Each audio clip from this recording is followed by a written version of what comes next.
So we're waiting for, she may be on here, Jenny Klug from Focus Title, and she's going to, every single time this woman comes on, I learn something new. So don't be afraid to ask questions, because I always have questions. There's a lot of things that I still am kind of fuzzy on, and she is been doing this for, gosh, a long time. Super smart, but she's most likely in the North Shore gonna be the person that will be at the closing. So very important that you develop a relationship with her and know what she does. She's gonna be really the last person that will have contact with your buyers or sellers. So it makes a lasting impression. And waiting for her to come on. How is everyone doing? Good? Going crazy in the market?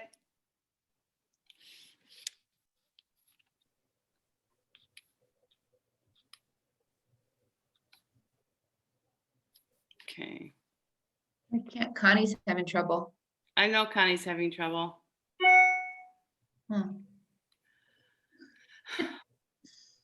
Before we get Jenny on, can someone tell me an issue that they're having this week that they might need help on from the class? A question, an issue, a frustration. Somebody's got to have something out there.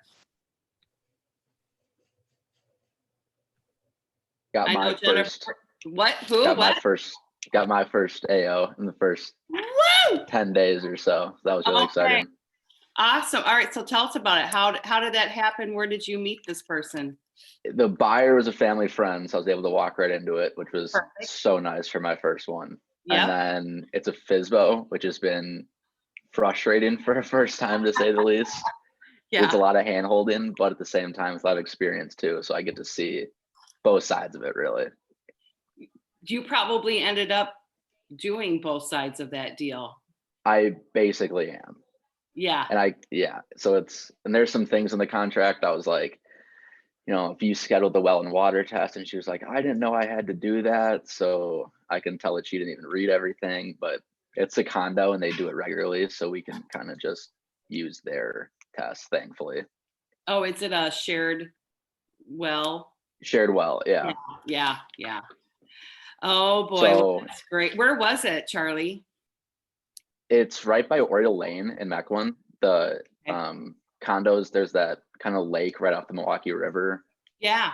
Yeah, it's right in there, that little pocket. Good. And when do you close? April 9th. Yay. That's awesome. Yeah. So inspection tomorrow, so hopefully everything goes well. Yeah, I mean, and the advice that I can give you on inspection is, especially since it's your first deal, is, follow that inspector around and don't be afraid to ask. Do you know who the inspector is? His name is Rick from Foresight. Okay. Yeah. I think it's Rick. Yeah. Okay. So don't be afraid to ask questions. Bring a pad of paper and pen. I literally was followed my inspector around for the first year and asked. I didn't bother him. There's a difference between, but you can get a lot of information. So when you're showing properties from that point on, you can kind of point things out that maybe you learned from that inspection. Definitely. And just kind of remember to let your buyers do the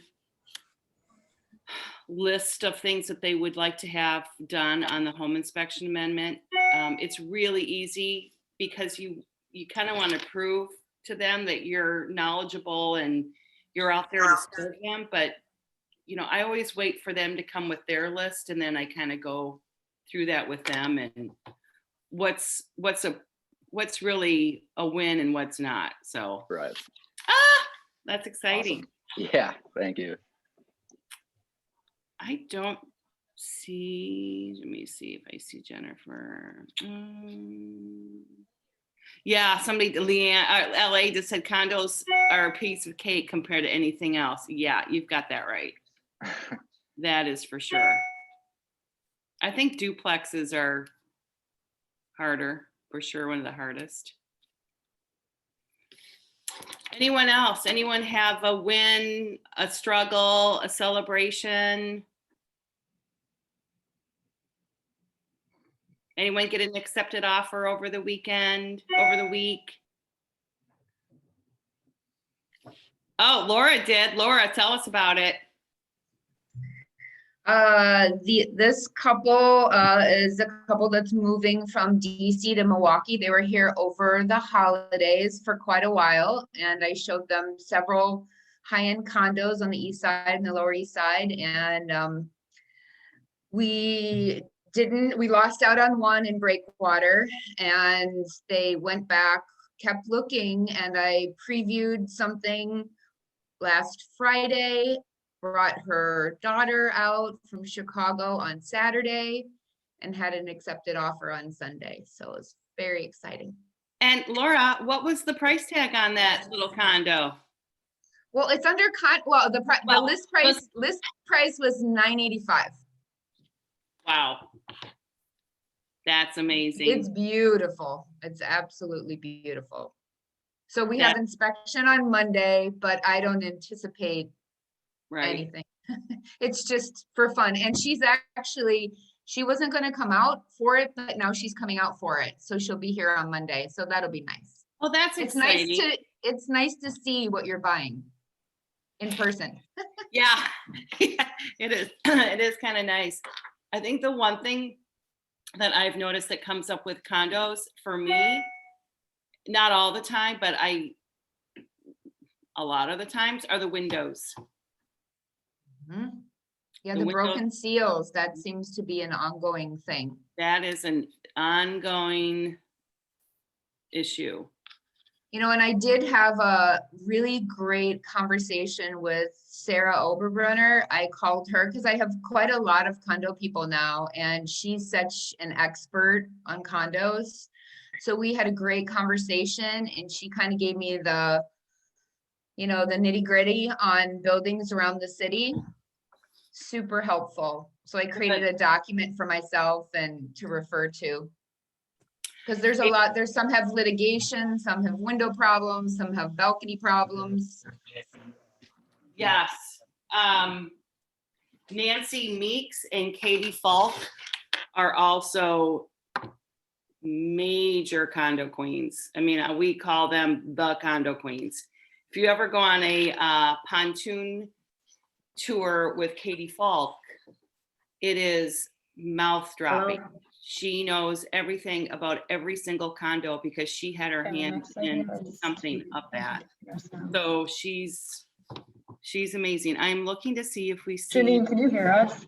Yeah, now I can. Yes. There we go. I do not see Jenny Klug on here unless I'm totally blind. Hear us now? Yes, you can. Let me let's see. Okay. Love technical difficulties. I don't see Jenny either. Okay, I'm gonna call.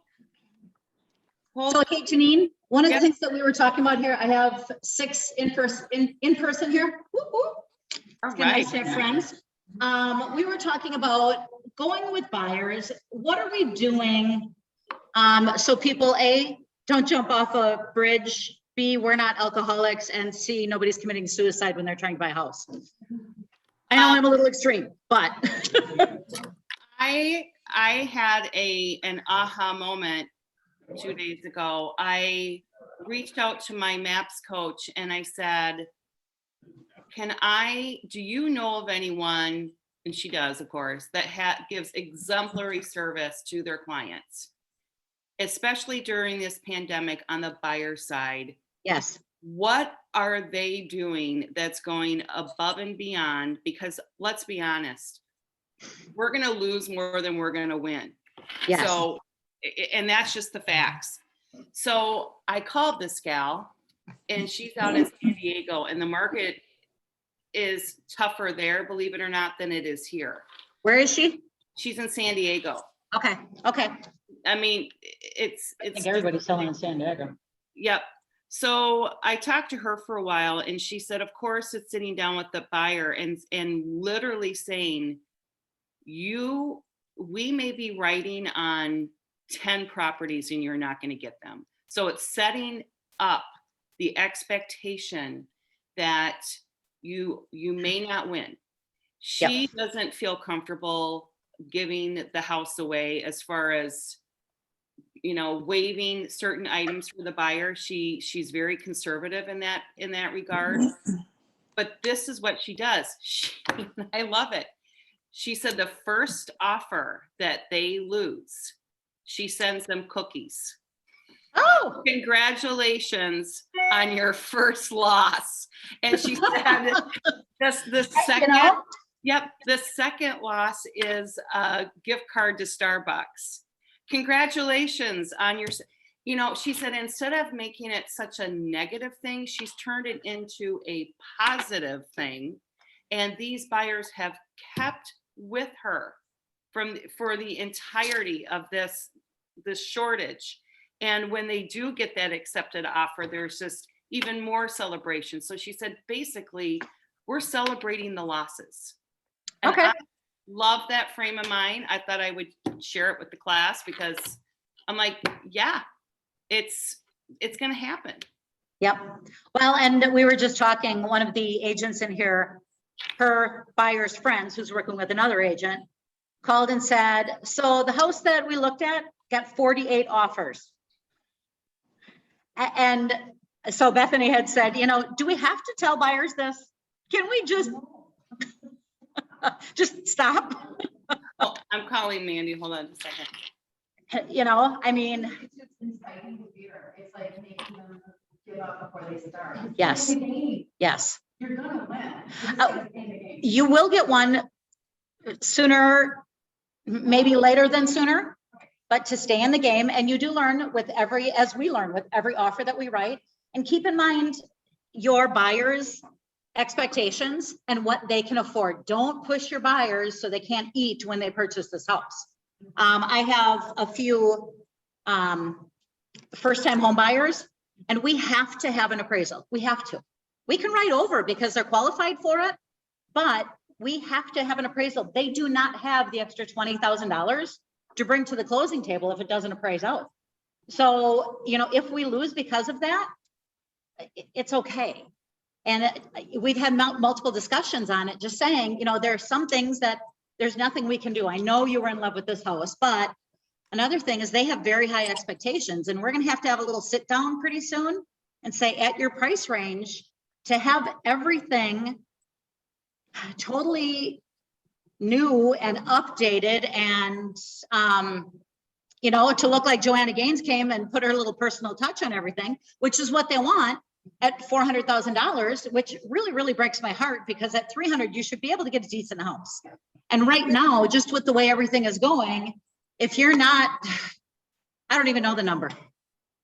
I honestly don't even know, right? Yeah, under 200.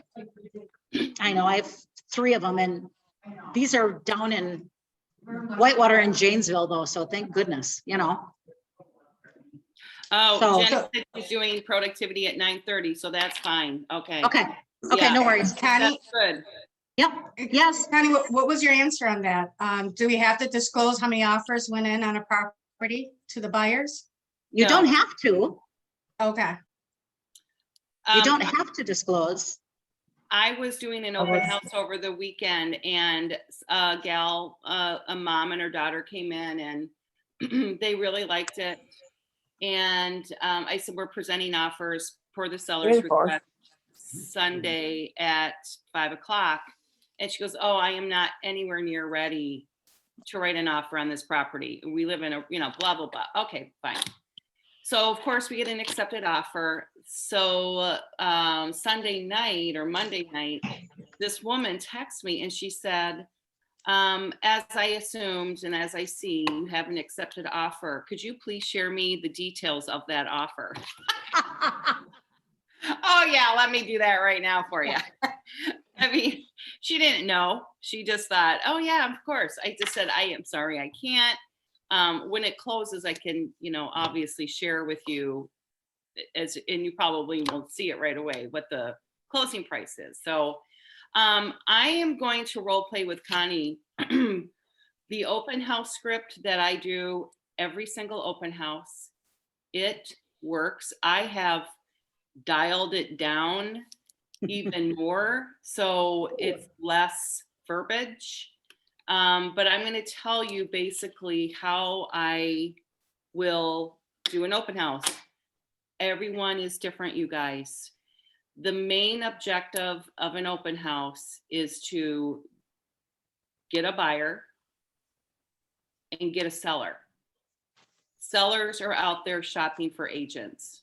Mhm. Believe me, they are. It happens all the time. Or they're out kicking tires for something that they're thinking about moving on to, and they have something to sell. So assume that your buyers that are coming in are also sellers. So, so Connie, you're walking into the open house, and I am going to say, hi, I'm Janine Werner, and who are you? Hi, I'm Connie. This house looks really nice. How many Hi. offers does it have on it? Well, so far, we don't have anything, but the sellers, per the seller's request, are accepting offers tonight at 5 o'clock. Okay. So, let me know what you think. By the way, Connie, how did you hear about this open house? On Facebook. Awesome. So if you wouldn't mind, after you take a look at it, let me know, what you think. How Okay. does that sound? Okay, great. Sounds great. So Connie's looking around and she's coming back. Now, mind you, I stand by the door. I am always standing up. I am never sitting down unless there isn't anyone there, then I'm sitting down. But as soon as someone comes into the house or I see them, I pop up. And Connie, so tell me, what did you think? They did a great job remodeling this. It looks nice. Awesome. So Connie, you said you found out about this open house on Facebook. Is there any other sources that you use to, see homes online? Zillow. Okay. So you're seeing homes that are coming to market just like anybody else. Are you interested in knowing about things that come on the market weeks, months before they hit? Is that something of interest to you? Well, definitely, especially, I've looked at 3 of them and they were sold by the time I got home. Yeah, that's this crazy market. So Connie, could I have your full last name, your email, and your phone number? Number 1 in the state. Sure. Perfect. Jay Schmidt. So I get that information and I'll say, Partners. do you mind if I contact you and help you find your next house? That would be great. Awesome. Great. Now I get their Number 1 in the state. information. Oh, Right, it's well above the Gallagher. Mary Beth, oh, Mary Beth. Oh, what? Muter. It's hard to know. So I am getting their information. I am writing the information down. I am not having them write anything down. I'm writing it all down. When I'm writing that information down, I look down at my paper. I'm not having eye contact with that person. And as soon as they walk out that door, I always have my laptop with me, but I text them and say, thank you so much for stopping in to the open house today. I am very excited to work with you. I like that. Boom. I am telling you, it works. And then what you do is you immediately, if you can't do it at the open house because you're swamped, when you get home, you set them up in MLS, you email them. The next day you contact them and say, hey, I sent you out a bunch of listings. I'm going to share with you delayed. You're going to need to go and log into your portal. That's not just going to come to you automatically. If there is something that is of interest to you, and this is what I say, I communicate really quickly via text. I check my emails a ton, but my text, my phone is attached to my hip. So if you see something that is of interest, please let me know and I will respond, you know, almost immediately.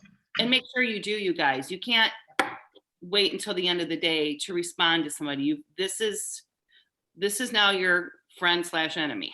So Yep. Janine? Yep. Nick Jensen, when you're setting that up, when you initially send them that, do you just send them the portal and let them determine what they're looking for, or do you try to get some information, or just put in basically what they looked at? Yeah. Good question. No, I will get the specifics. So to take the conversation further, I'll say, let's say you're in a $600,000 house. I have to be really careful about how you word that. So is this the price range you're looking in? Is this the type of house you're looking for? Tell me exactly where you're at and let me guide you from there. So I'm going to find out, have you talked to a lender? Do you have a pre-approval? I'll know then what's, you know, what we need to do first.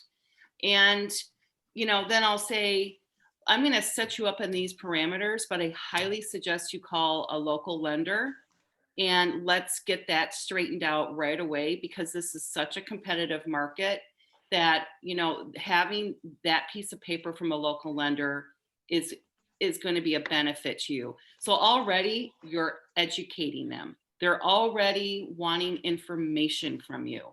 So that's why it's really important to have a relationship with a local lender that you can then, at the end of Sunday, say, I've met these following people. Hey, I just wanted to let you know, and let me know if they've reached out. I do that to Scott Halverson all the time. I met X, Y, and Z and X, Y, and Z. I gave them their information. I told them to let them know they're working with me. Let me know if they reach out. And if they do, then I know, gosh darn, they're pretty serious, right? Yep. So I had 2 open houses over the weekend. I had a total of 4 people. It was so much fun. Yeah, it was just kind of an interesting thing. That's surprising. Where were they?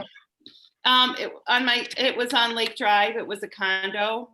Okay. Actually, it's Maureen Stolle's old place, which is beautiful.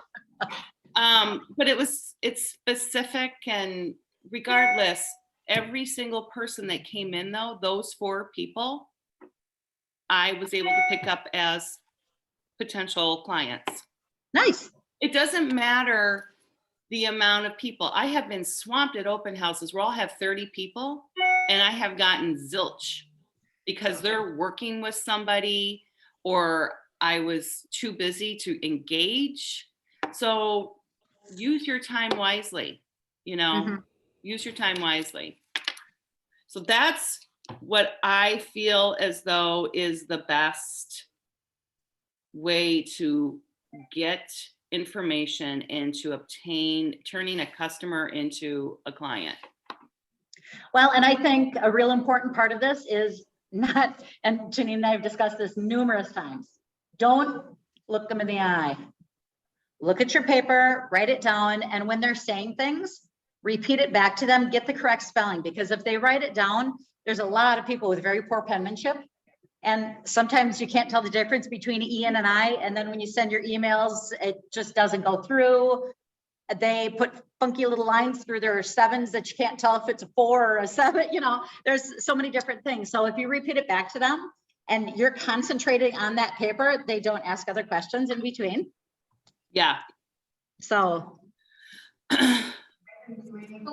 Jan, Just like, the, on in command where you have the link and A landing page? And then, landing Yep. page link, and then I text it to the people.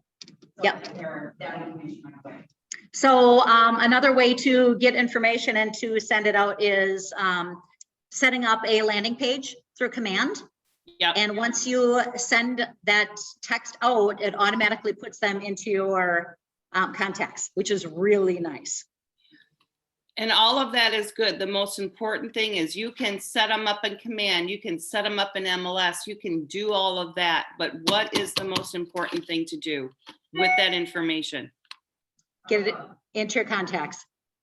And follow Follow up. Follow up. And not just through Command, not just through MLS. You can't just throw these people in the system and say, I'm done. It is up to you to email and call and text. You know, technology is great, you guys, but unless you are actually in contact with them, you're gonna lose them. Yeah. You're gonna lose them. I'm telling you right now, you're gonna lose them. You're gonna forget about them, they're gonna forget about you, and you're gonna lose them. So how does everybody keep track of the people that they're working with? Because I know some people want to buy right now. Some people want to buy in a month. How many people have Post-it notes all over the place? Sorry. Okay, some people have a whiteboard. So Janine, how do you keep track of all your people?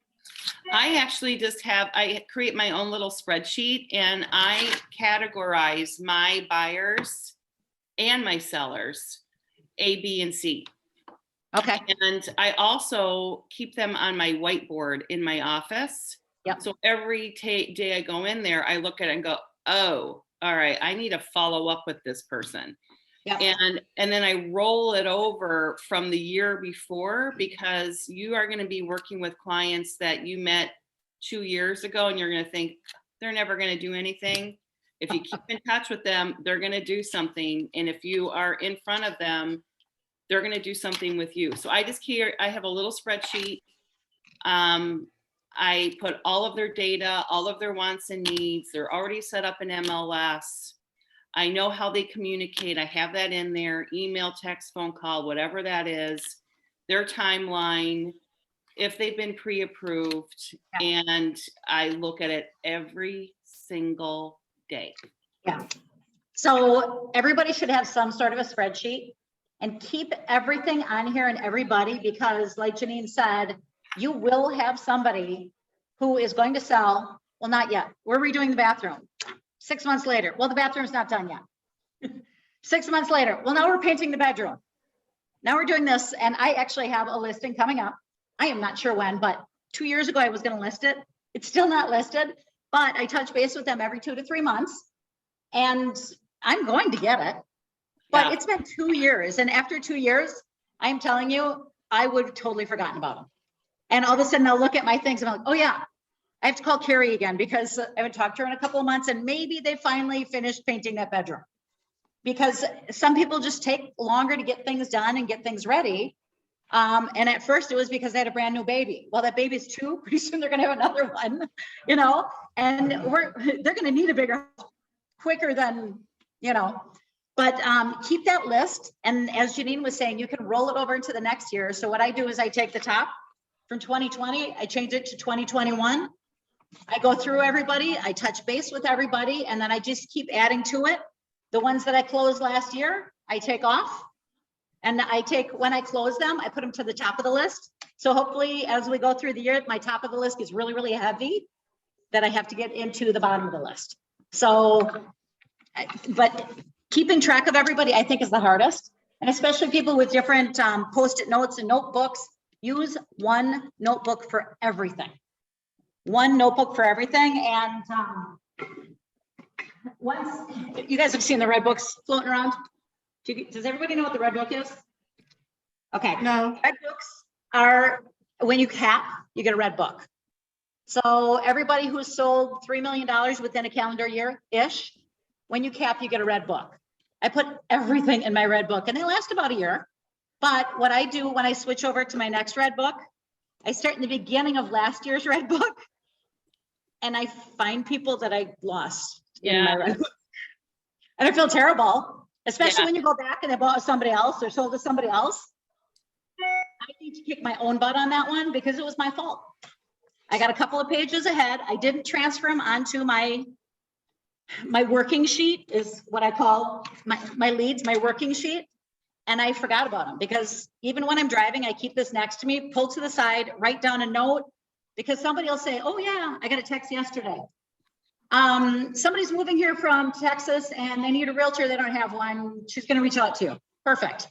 That was yesterday.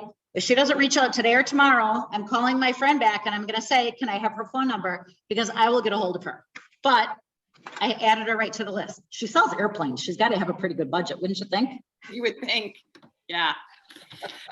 So, and if you're brand new and you don't have a huge sphere or a database, the best way to build that up is open houses. And open houses are, you know, there's not a whole lot of them because our listings are really down. So I would highly recommend that if you reach out on the North Shore Facebook page and ask any agent can I do an open house for you?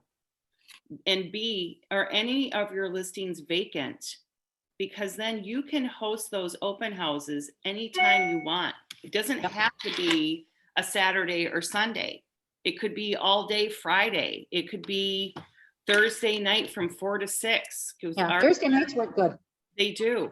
So, you know, be creative. Don't just pack it up and say, you know what, there isn't any listings to hold open. Be proactive and get on some of these agents. Some of these agents do not like to do open houses. Yep. You know, that's fine. They're getting their business somewhere else.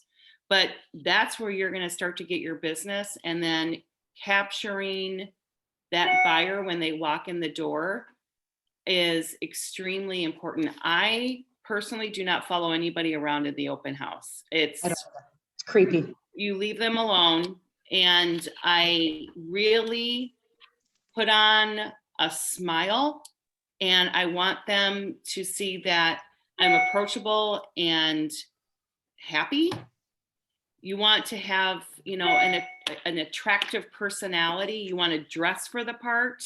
Mhm. So you're not going to wear jeans unless it's that specific type of open house that you're doing. You're going to dress up and look professional. No sweatpants, no jeans. You're going to look nice. People are judging you. They're interviewing you, whether you know it or not. and know about that property just enough. You don't have to know every single detail. And I'll tell you why. You're going to want a reason to get back to them if you don't know that answer. So, you know, you should research the property, but my God, you don't have to, you know, you're not performing surgery.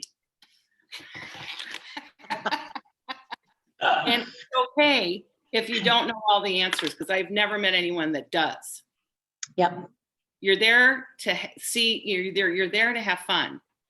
Get there early, 15, 20 minutes early. That means your signs are already out and you are there ready to rock. You have current solds in the neighborhood. You know what's on the market in the neighborhood. If that means you're printing out sheets so you can look at them and show whatever it is, just so you have an idea of what's going on in that property. And if you cannot find an open house to do, you guys, then ask anybody who is doing an open house, can I shadow you? I want to see how you roll.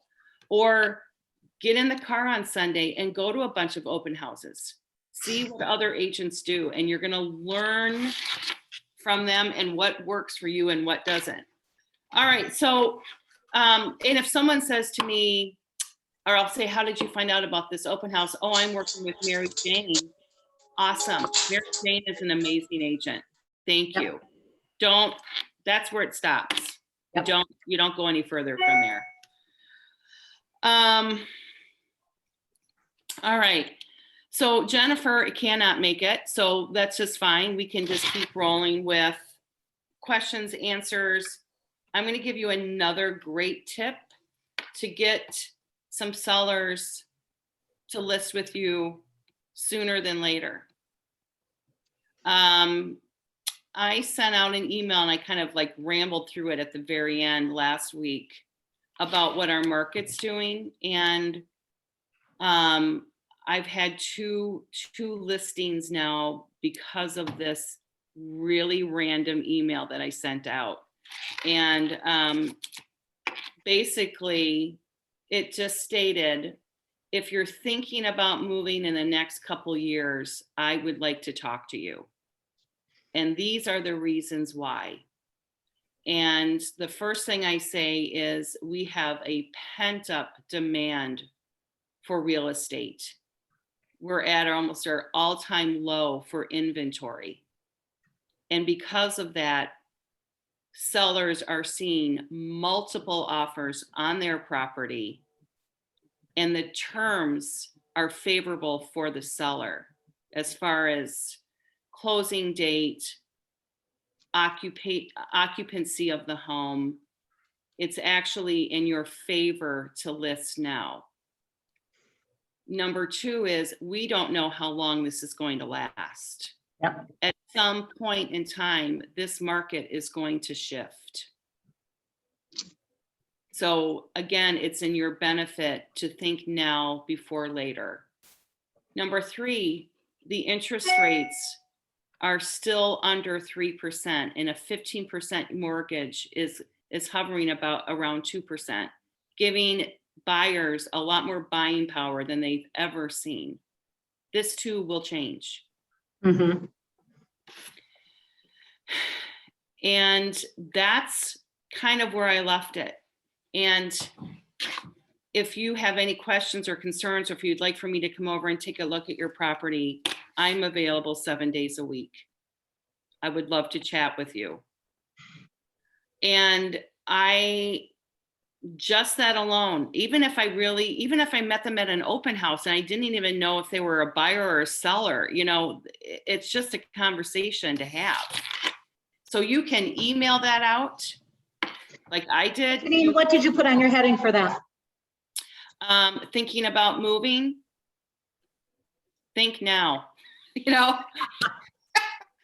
And I had this guy that has been thinking about moving for 3 years, totally on the fence. And when I sent that to him, he picked up the phone, he went, "Oh my God, Janine, I literally was just reading about this in the New York Times. And it really got me to think, I actually think I should do this now. What do you think?" Nice. Yeah, you should do this now. I mean, I don't even know what the fall is going to be like. We don't know. All I can tell you is what is going on right now at this moment. If I were going to be moving in the next couple of years, I would speed it up to the current day. So I've met people that said, "Oh, we're going to retire and we're thinking about a year or two." Now they're reaching out and saying, "You know what? Why don't you come over to our house and tell us what we need to get our house on the market? This might be happening sooner than later." Open house. That's how I met him. Nice. Open house. So we have a couple of questions, Janine. A refinance contingency. Do you know what that is? Oh, Bridget? no. That was like the subject line. Sorry. No, not a refinance. Regarding the finance contingency. Oh, So sorry. if you have a financing contingency, but you don't have an appraisal contingency, is a better way to do it to keep the appraisal contingency, but put the verbiage like will cover up to $20,000. Because if you waive the appraisal contingency, but still have a financing contingency, they might think, "Oh, well, you'll still be able to get out of it." Is that true? Yes, I would still keep that financing contingency, because if you eliminate that, those buyers have absolutely nothing to stand on. No, so you keep the financing contingency, and then for the appraisal contingency, you keep that as well, but you use that verbiage that they'll cover, because it actually isn't beneficial to say, "Oh, no appraisal contingency," because they'll see the financing. Okay. Yeah. That's what I was confused on. Yep. Good question. And then my other question was, I'm kind of like a little lost on like single party listings and versus excluded. And like, if I have a friend who says, "Oh, well, like if you know of anyone who wants to buy our house, like then we might, like, can I post on my Facebook, like anyone interested in moving to Parc du Chateau, I have something reach out to me, or is that, it's all wishy-washy to me. I'm not understanding. Yeah, so so this is how I would combat that comment. If they said, if you know of anybody, you know what? Everyone's going to know somebody that's going to be interested potentially in your house. It is not doing you any favors by doing a single party listing in this market whatsoever. So what I would suggest that you do is let's go ahead and put this on the market and list it. We can put it in delayed for 3 weeks, get your house ready. But honestly, that's where you're going to get your price driven. And you're always going to have that nagging feeling if you do a single party listing with one person coming through, could you have gotten more money and better terms? So let's go ahead and talk about listing your house today. How does that sound? I agree. Just with today's market, with everything going on, it is, and keep in mind, when you list a house, you are doing due diligence for your seller. It is your job to get the most money and the best terms for those sellers. So to do a single party listing, and a couple of people have asked me in the office here because I just did a single party listing, it just closed. So what happened is in October of last year, I went to this person's house, and of course it's a house that everybody wants in Heartland, a nice little $300,000 ranch. I went in, we went through the house, we had a pre-inspection. We were going to list it in February. Well, in December, the seller called me, actually the seller's daughter, who I was working with because he's 85. The seller's daughter called and she says, you know what, you have been just absolutely awesome. You gave us a great referral on an inspector. You gave us a great referral on a basement guy to fix the basement wall. She says, but I think I'm going to buy the house for my dad. I said, you know what? That's excellent. I said, you should. If this is the house that you want and this is where you want to go, you should buy it from your dad. She says, but can you do all the paperwork for me? I said, sure you can. I said, you know, when I do a full listing, I said it was 6%. I said, I can do all your paperwork, take care of your title, take care of everything, including I gave her a lender for 3%. So I wrote 3 pieces of paper for 3%. So, you know, in that case, because the daughter was buying it from her dad, otherwise I would have went for a full listing on the market because he could have gotten from what his daughter paid, he could have gotten 50,000 more, but it was a family thing. You know, and I have to bring it up because I've already had 2 people in the office ask me about it. Whoops. So. I like that. So here's a question, and this is a good one. All right. So, what do you tell them when they say they don't want to list because they won't be able to find a house in this market? Okay. I was just at this appointment yesterday. I know that as soon as we put this house on the market in Brookfield in the 320 range, it's going to be like gone. So we all know that. We all know it. Yep.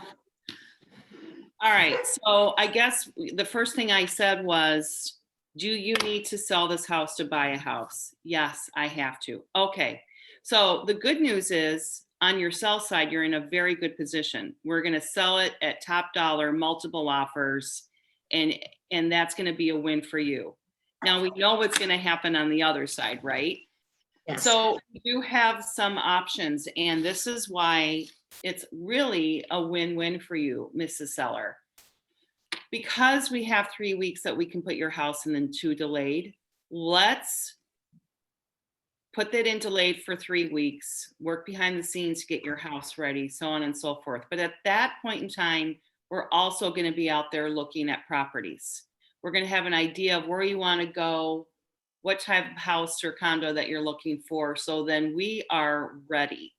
So right before we put your house on the market, we're going to narrow it down, and we might find something just perfect. But the reality is that we most likely aren't going to get an accepted offer with any kind of home sale contingency, right? So what we're going to do then is, in private remarks in MLS, we're going to have anyone that's writing an offer to reach out to me, the listing agent, to talk about the best closing date for the seller Mhm. and post occupancy. So honestly, the day that we list your house, we're going to assume we're going to get an accepted offer. I'm hoping that within that next week, we'll be writing something for you and you will get an accepted offer. And we're also going to ask for post occupancy as a seller. So you have maybe a week after you close to move out of your home into something else. I mean, honestly, this is what we do best. I'm here to facilitate everything. But the bottom line is, it's the time to sell, and we're going to help you move to where you need to go. And we can move behind the scenes to get that to work out for you. I mean, honestly, there's no other way. Yep. So Connie, on that offer though, is there a home sale contingency? Oh, Did on the offer that we would write? Yeah, there it would be a home close contingency. Okay. Yep. You see bridge loans in Additional this purpose. market? They're not even called bridge loans anymore. But yes, that is possible. That's when and that's another reason that you need to get them with the lender right away, which we did. Sitting there at the listing appointment, I said, you know what, let's call Scott right now and let's see what your buying power is with or without your home sale. That's a great idea. Right then and there. That's, But you know, if you sit there and wait, then you're going to be in a never ending losing cycle. And that's where people get stuck. And you know what? You may want to look at month to month furnished rentals. Yep. There are places, believe it or not, and it may be inconvenient for you for a couple months. However, you're going to be empowered as the seller, knowing that you're in the best possible market to sell your yep, house. you'll definitely have the upper hand. There was actually a listing that went live yesterday, and in the remarks, it said, seller prefers a quick close with 2 months post occupancy. So my guess, it's only a guess, is that listing agent told those sellers, I will keep you in this house for an additional 2 months, but we have to get your house on the market so we can find your next house. So Yeah. The same thing that Janine was saying. I have the same thing. I have a delayed house coming up on Friday. It'll be delayed for 3 weeks, but you know, they don't want to move until June 20th, until the kids are out of school.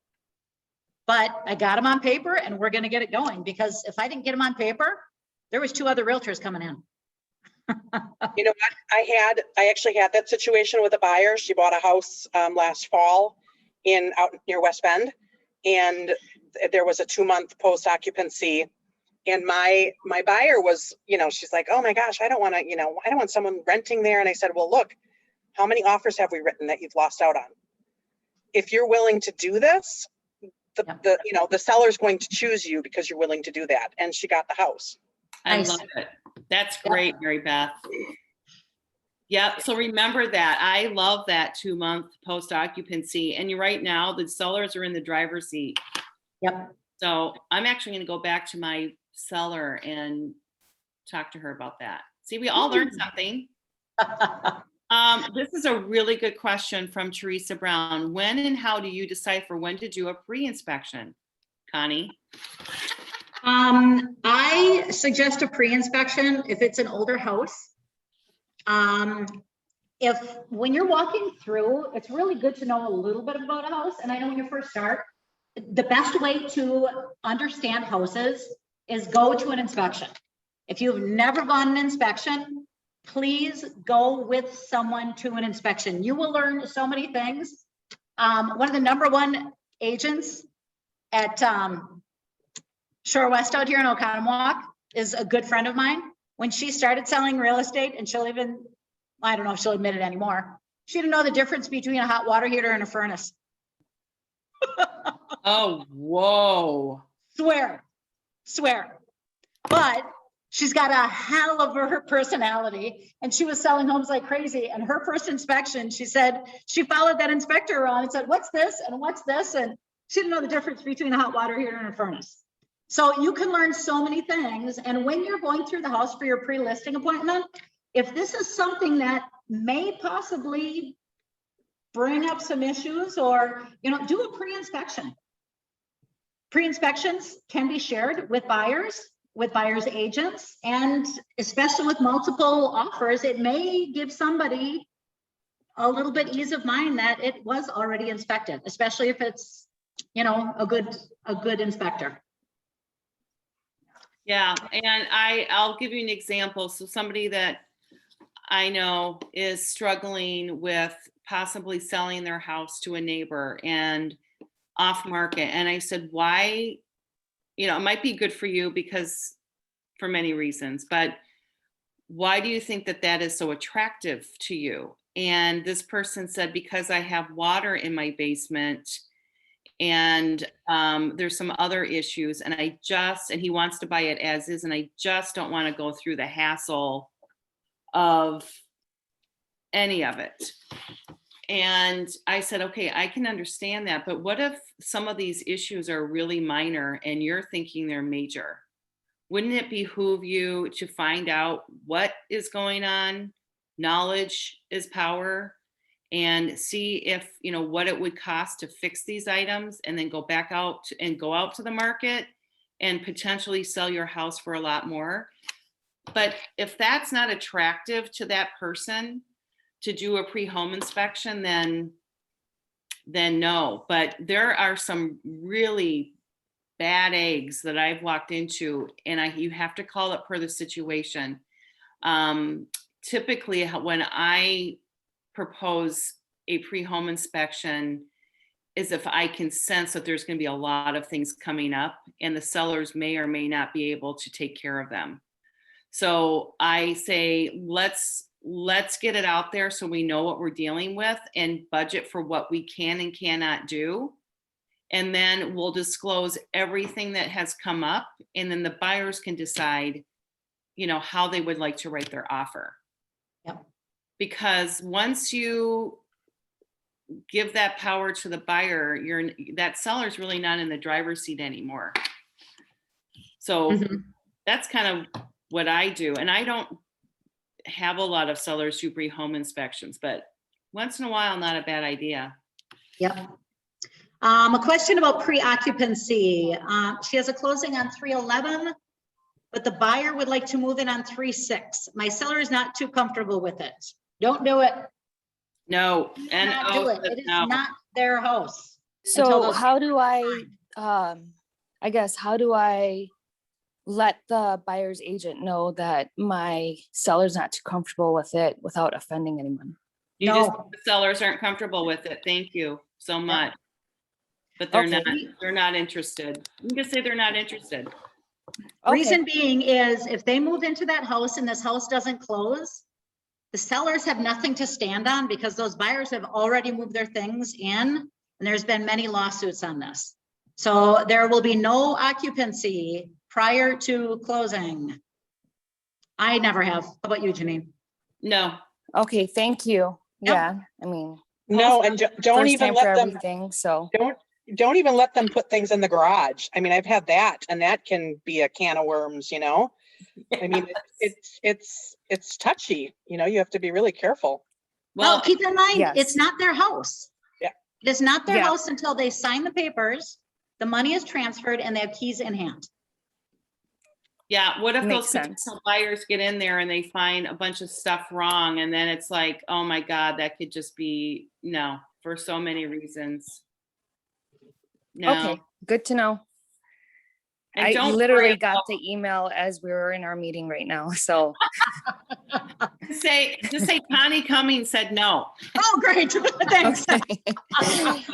Thanks. Yeah, call Well, her. good to know. I mean, 8675309. I didn't know how to, if that's something normal or, just because it was like 5 days, not a big deal, but yeah, No. my seller, I messaged him and he said, no, he's not comfortable with it. So.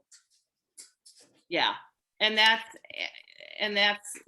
kudos to the agent, even reaching out to asking, and, I've had that a couple times too. And I always tell my sellers, oh, don't do that. Not a good thing. And that's all you have to do to that other agent is to say, sorry, the sellers are going to keep the closing date as planned and no pre-occupancy, but thank you for asking, Yeah. blah, blah, blah. Laura, Perfect. a pre-home inspection can be shared, but doesn't have to be shared. I have always shared the home inspection report because I'll tell you what happens. What if that pre-home inspection was done and then buyers come in and they have the same inspector? Yeah. And they'll say, oh, I actually did a pre-home inspection on this property. So, yep, I've always had the sellers, and that's a discussion I have with them, be prepared to disclose the report. And then in your condition report, you're going to put the items that you have taken on and repaired and fixed since that report. Yep. So you just shared with whoever you're going under contract with, though, right? This isn't something you would give out to anybody when you're still in the showing process. So the question is, who do you all give that pre-inspection to? Under contract or as they're showing? I do as they're showing. You can even put it in the documents. Yeah, I put it in the documents. Put it in the documents and share it with everybody. And you can even, yeah, if it's okay with the seller because the seller paid for it, just to reassure people. And you can even put notes on there that seller installed GFCI outlets in kitchen as per inspection request and as per inspection report.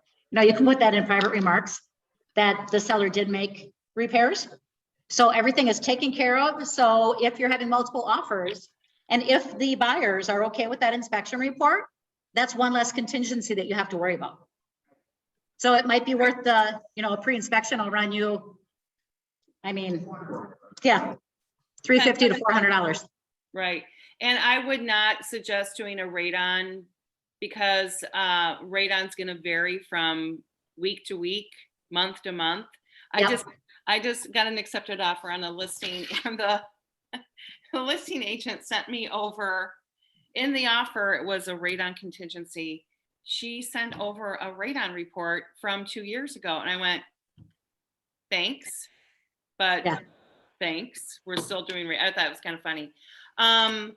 Okay, my buyers closed on Monday and came home Tuesday to meet the sellers the next day. The seller was in their garage getting a box they left. You would think they would wait since it's not their house anymore. Okay, I love LOVE this. Okay, first thing I tell my buyers, immediately have a locksmith come out and change your locks and change your keypad combination on your garage. Yep. It's happened to me personally. I came home after buying our first house. It was like 2 weeks later, I came home for lunch and there was a car in my driveway and I'm like, what the heck is going on? And there were housekeepers in my house. Okay, first of all, I didn't have any money to pay the housekeepers and they had gone to Walmart and got all the cleaning supplies that they said I didn't have. And I said, because I never hired you. And how did you get in? Oh, we have the key. I went, oh my gosh.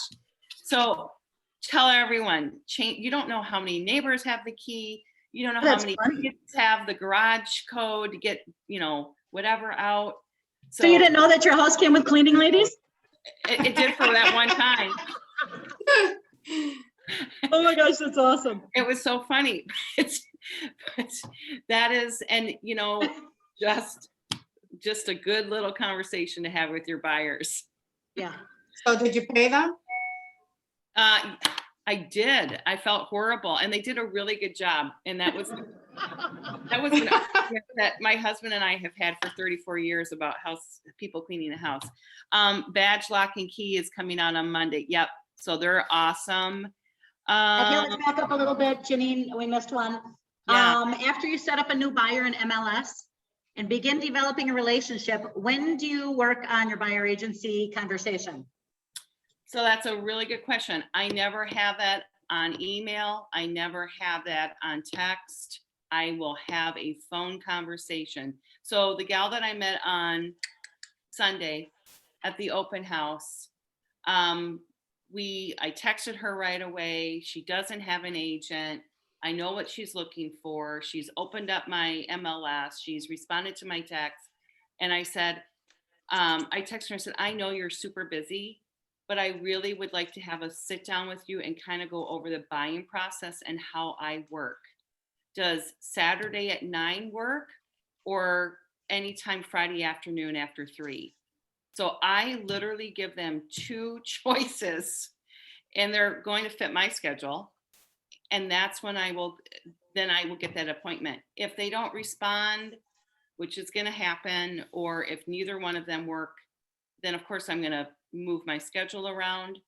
And if I don't hear from them afterwards, I'll call them the following week. Hey, I know you're super busy, because let's be honest, people are busy and you're not usually their number one thought. They have many other things going on. Don't take it personally. You know, it's like fishing. You're gonna catch a fish, but you're not going to catch all of them. So I literally want to get them in and have a conversation with me. And it's maybe not going to be in person. It might be via Zoom, which a lot of people absolutely love. And we do buyer consultations all the time via Zoom. Yep. And honestly, guys, they're going to remember you as the professional.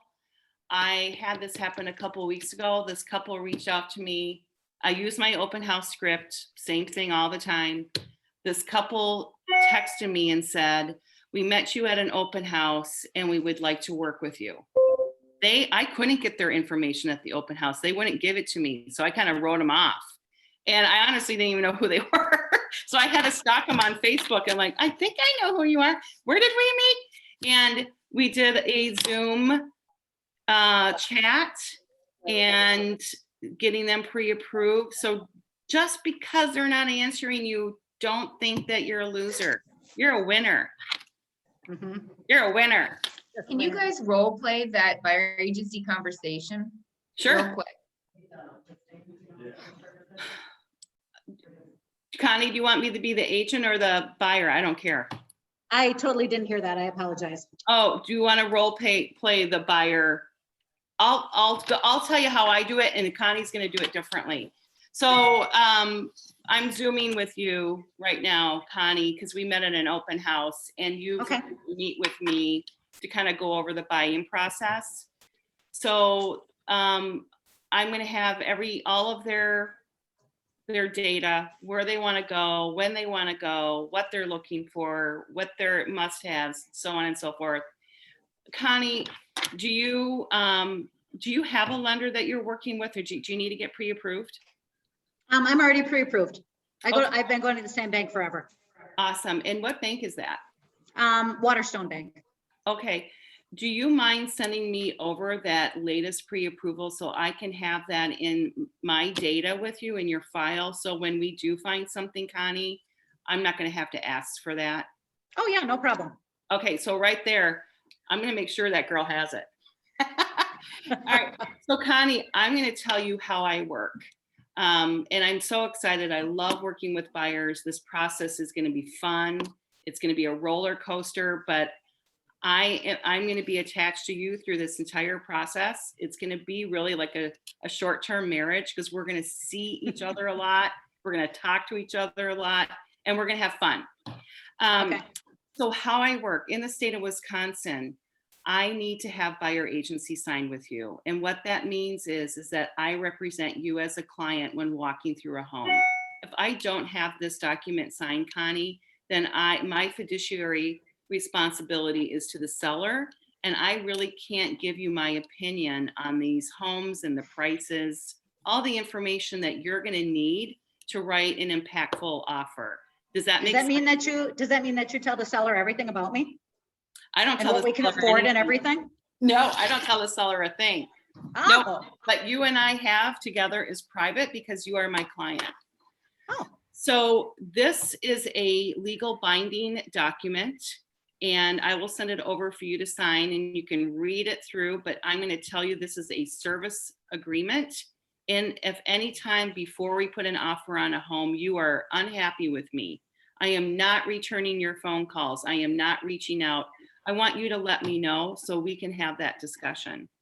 My success fee on this, Connie, is $295, which you do not pay until you're at the closing table. So I'm going to send this over. If you have any questions, let me know. But once you sign it, then we are ready to be partners and get you a house. How does that sound to you? That sounds great. Okay, great. I'll send this over right now. And then let's plan on meeting on Monday afternoon to look at those homes, and can't wait. Okay, sounds great. Any questions?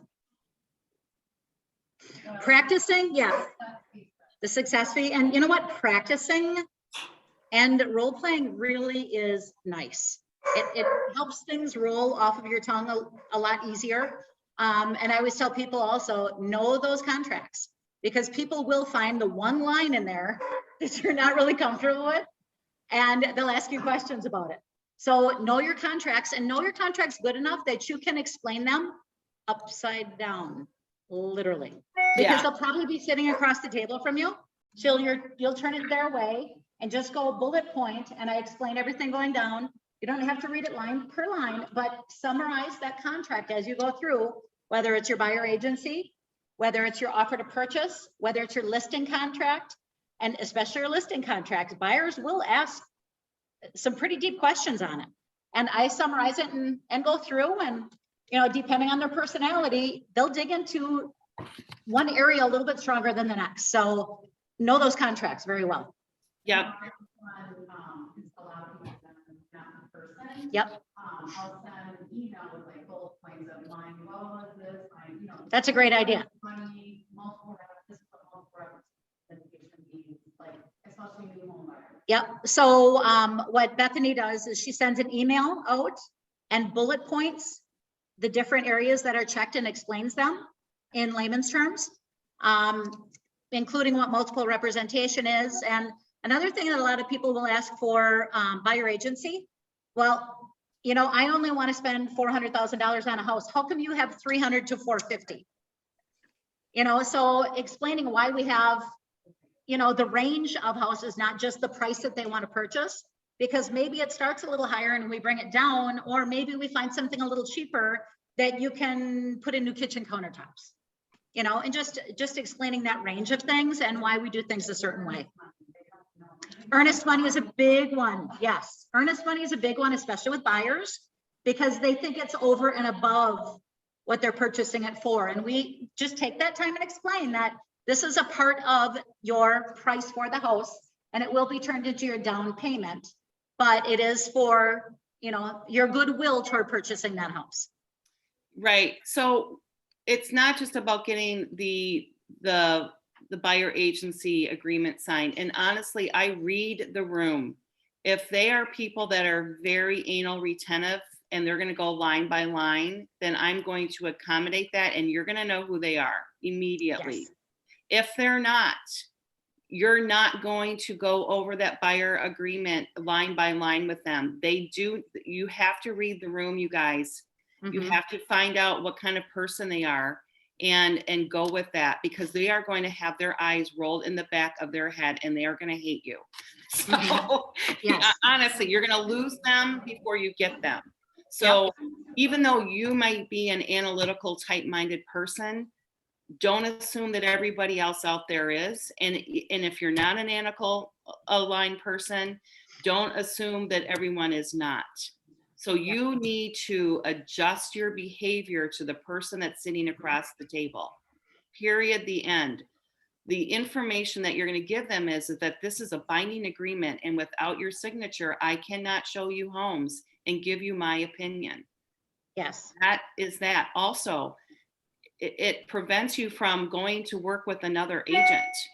So if you look at homes with me and then you call a listing agent on a home and you are looking at that property with them, you know, we're going to have an issue, because legally you have signed a contract with me. And I explain all of that but I'm not going to go line by line with someone that clearly doesn't need to know every little piece of that information.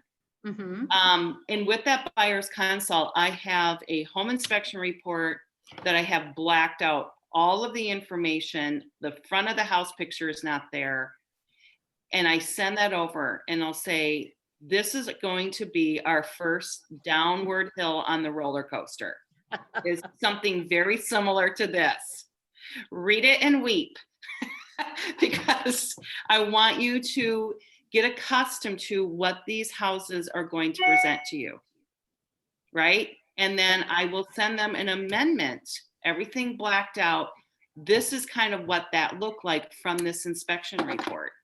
Oh, and by the way, I'm going to send you an offer to purchase, and I'm going to highlight the things that are really important for you to know. I don't want you to see an offer to purchase for the first time when I send it over for you to sign electronically. Okay, already they're leaning on you. They may have purchased a couple homes before, but if it's been a while, they forget. Yep. So just have it in your files and send it over, and you're going to be like their person. And that home inspection report that you sent over to them, and you're blocking out the property that it pertains to, as well as the address and everything. Everything else is open for their viewing. They have photos, but they can't determine where that What house. house, Yeah. right? Yeah, nothing. And Okay. usually I send my own house that I sold. It was really disturbing. So I put my own self in there. But I put all the addresses out and everything like that. Yeah. It's helpful. It's helpful. And sometimes when people look at the home inspection, they get really overwhelmed with it. So explaining the home inspection is very, very important. That and even when you're going through the home inspection, explain to them, we are looking for safety items and defects. And if you know your home inspector, if you use them a lot, like the one that I use all the time, he explains to people, everything can be fixed for a cost. Yeah. It doesn't have to break the deal, but it depends on what you're comfortable with and where we're going with this. Some people are super, super handy. I have buyers right now that were YouTubing how to paint. I'm pretty sure they're not going to want to put in a new kitchen. Just a guess. I don't know. Right. And then I have some that they were going to redo all the electrical anyway, so it really didn't matter because he was an electrician. Yeah. All new lights, all new fixtures, all new switches. So he really didn't care anything about the electrical side of things. But, Yeah. There's a question we have, mentioning price range in the buyer agency. Does anything happen if the buyer purchases a home outside of that range? Or is that mostly just laying the groundwork for when we're looking? That is also a contract. So you will need to amend that contract or make a new contract. Yep. Good question. Yep. Do you guys have a recommendation of how far the parameters are? It can be $200,000. Oh, well, yeah. if you're looking, the question is how far of a parameter do you go? I mean, if you're looking for $150,000 property, probably 125 to 200 or not 175. If you're looking at $1 million property, 800 to 1.5. Yeah, I mean, big. Yeah. 300 to 700. Yeah. You don't know what you're going to find out there. And if you have people who are handy, especially in this market, they may want the fixer upper. So you're going to be a little bit lower, and then they'll have that extra equity, to be built in themselves. So. One other tidbit that I'm going to just remind everybody, because I'm telling you this because I have to remind myself, is when you're showing property and you've got your buyers with you and you walk into that home, and I'm going to just say it, keep your mouth shut. Yeah. Don't comment on anything. Let them do the commenting. Let them do the talking. I was this close. We had looked at 4 or 5 different homes, and honestly, the home that I was showing them, I thought was possibly the worst ever. And I was going to say something, and I didn't, because I remembered to hit myself, and they absolutely loved it. And they are so excited about it. So I could have just really screwed that whole thing up, if not that they care about my opinion, but they probably will care about your opinion. So shut your mouth. Also, very interesting, I had a situation where just recently the listing agent was there during a showing. My people ended up writing. The listing agent that was present would not stop talking. We got into the inspection, and this agent showed up to turn off the lights and basically trying to figure out what the wrap up was on the home inspection. And this agent started to talk again. And my client said, I'm going to have to ask you to stop talking. Honestly, when we were here for the showing with Janine, I don't even remember seeing the basement because you were talking so much. And it was like, oh, it wasn't to me. But that's also something to remind yourself when you're with the client is keep your mouth shut. Let them take in the property. They don't need you to be pulling out all of these features. I mean, let them experience it. They don't need your beautiful voice in the background. Well, and keep in mind that we do have etiquette. Depending on your client. I mean, you're going to get the hardcore Harley guy who hasn't showered in a month. Just kidding. And you're going to have the governor's wife. Yeah. So you really have to mold yourself on who you're working with and who your client base is. If we're going out looking at farms, I wear jeans. Yeah. I have a pair of boots. I have walked, actually, I don't know if you saw a couple of weeks ago, my fabulous daughter put out, I went out with my boots up to my knees. We were walking a 5 acre parcel. The snow was up to my groin. I was so damn cold and so full of snow. It's just awful. And it's a family friend, and my daughter was working on some marketing things with me. I go, come along with me to this showing. So she goes out there, and I'm grumbling under my breath. I'm like, it was cold. I was dressed for it, but I didn't expect 3 feet of snow. I had winter boots on and jeans and a long coat, So Maddie goes, I got this for you. Taking a picture. What realtor? And I got my papers and it's blowing and everything. You want a realtor that works for you, in the snow. But so watching where you're at, but keeping in mind with other agents also. And we had a little issue this week with somebody calling the office. Newer agent, I am not going to answer any names, no matter what somebody asks me. Keep in mind when you're working with other agents, it is busy. It's crazy. I've just got 8 messages already since 9 o'clock on my new listing. I just put, sorry, I can't talk now. Sorry, I can't talk now. If you call me 14 times right now, you're annoying. Okay. Leave a message, leave a text. Do not call 13 times on a Sunday morning when the listing agent is at church. It's very, very unprofessional. B, you're an idiot. Just don't do it. Think that people do have lives. People do have to go to church. People do go out for family dinners. This is our job. Yes, we work 7 days a week, but we have to have some professionalism with things. Send one text, send one email, send one voicemail, but stop. Keep in mind with your clients also, respond to them right away, like Janine was talking about. So just really keep that in tune when you're working with other agents and your buyers and your sellers. I have some sellers that they're in Utah already. They want to know what's going on, but I ask them, do you want to know about every showing, or should I give you a summary afterwards? They're starting a new business. They don't need 20 showing why, as they're trying to start their new business. Right, So ask them what they want and follow through with it. right. How do you like to communicate? Is it, do Yep. you want me to pick up the phone? Because I love that. I Mhm. love to text and I love to email. What is best for you? And I always say buyers or sellers, friends.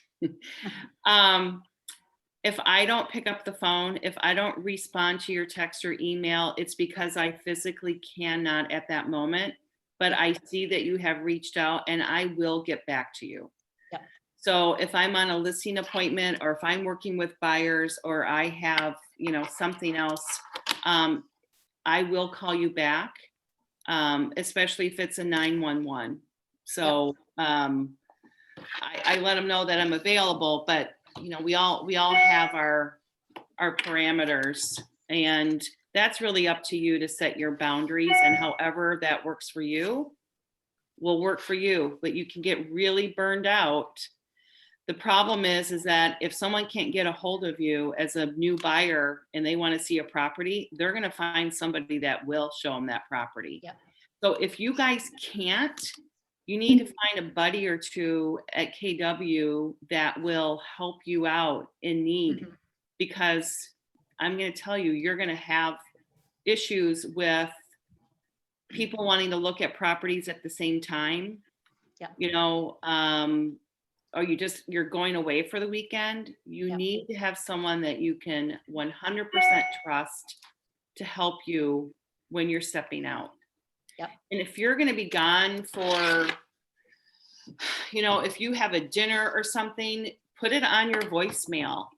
I'm unavailable between the hours of 5 and 8 o'clock. I will respond to your phone call.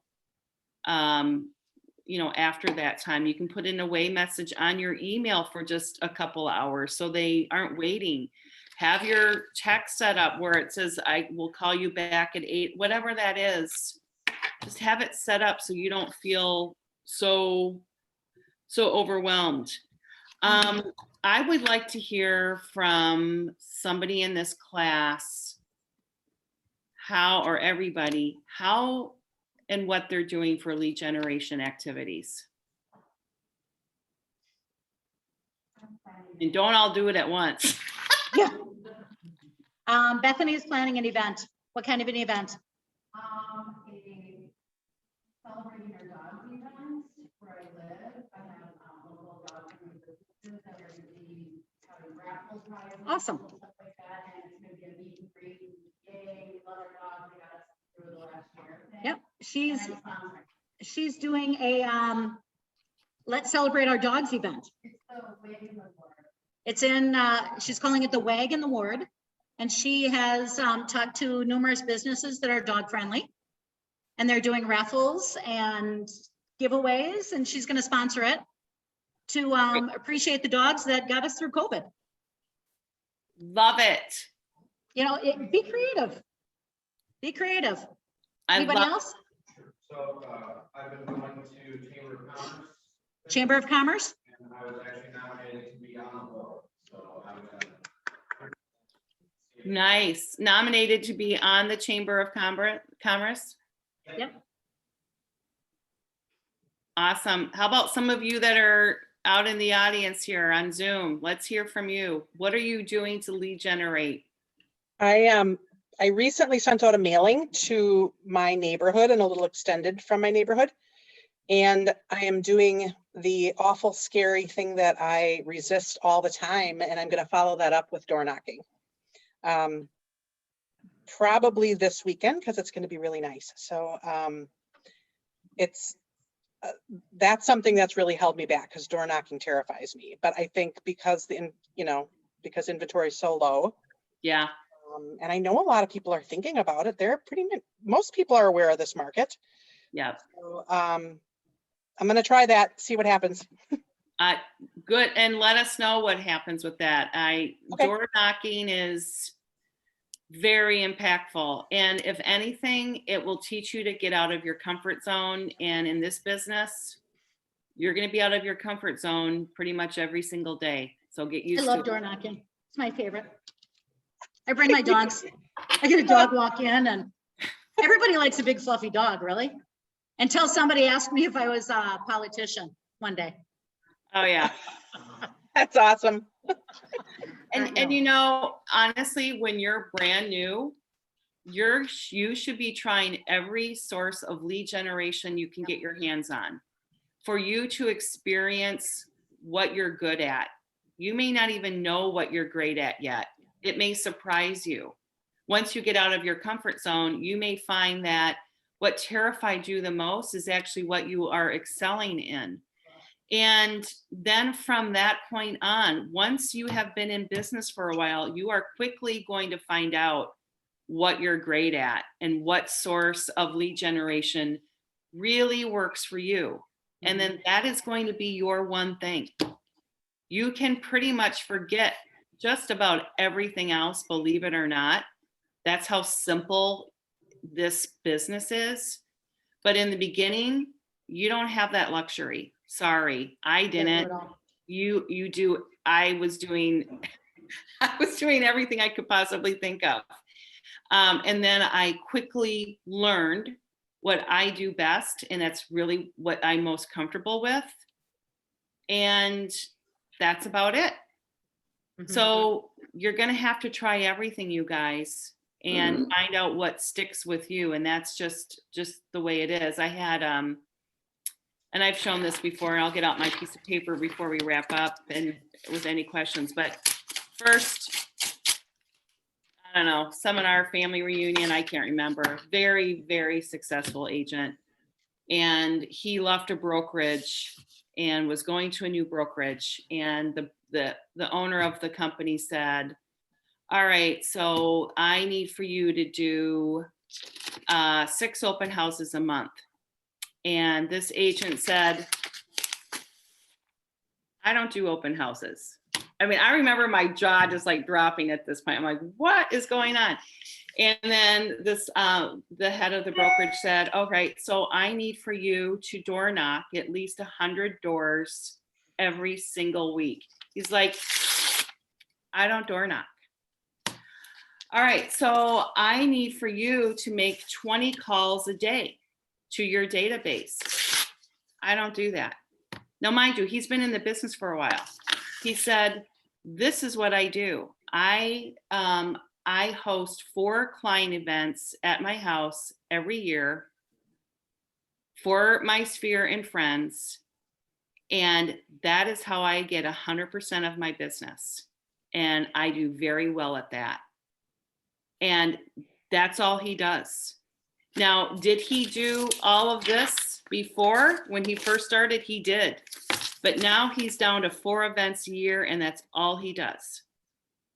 And that's what I'm saying. You're going to have to do all of these to figure out what this is. Does that make sense? Yep. Okay.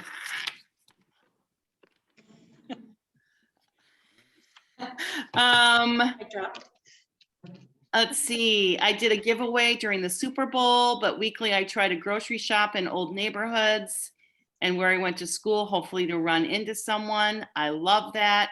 I send out postcards and letters around my recently sold condo. I love that. You may want to door knock instead. I've made, or in addition to, I've made a few friends over the summer at the pool at my apartment complex. We keep in touch. Yes, yes. I advertise on Facebook about my investment properties that I own and manage. Love it. Instagram and Facebook so far. I have some experience with graphic design. Can we give an incentive at networking groups we belong to? So tell me a little bit about that, Mary Beth.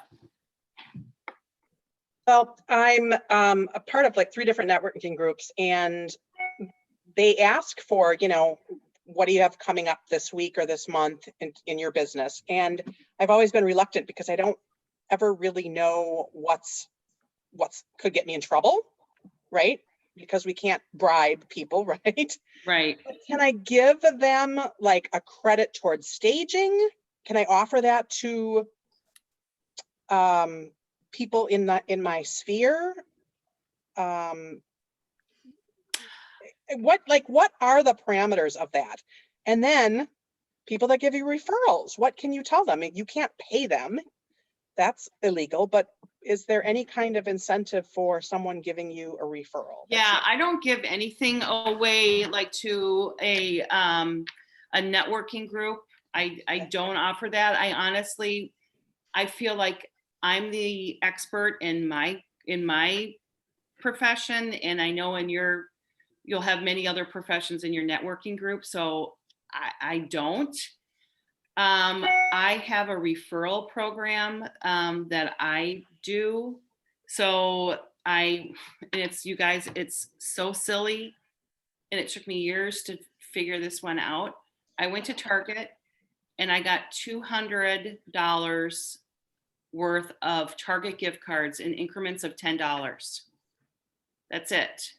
And every time someone sends me a referral, I get my $10 gift card out and I write a thank you note. Whether or not they end up buying or selling with me, I don't care. It's the thought that counts. And I write a thank you note. And I got to tell you, this one gal, I think she loves her Target, and she's just been coming out of the woodwork all of a sudden with these referrals. And I send her a $10 gift card every single time. Yeah. It doesn't have to be much. It's just the consistency in it and rewarding the behavior. Okay. I do a handwritten note with a $10 Starbucks gift card. Yeah. And people love it. Yeah.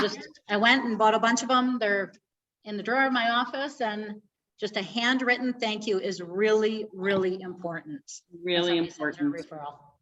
Have a bunch of note cards on your desk, you guys, and make it part of your daily habit to write somebody a note, whether it's in our KW office that you just want to reach out and thank them or appreciate them, someone that helped you show houses over the weekend.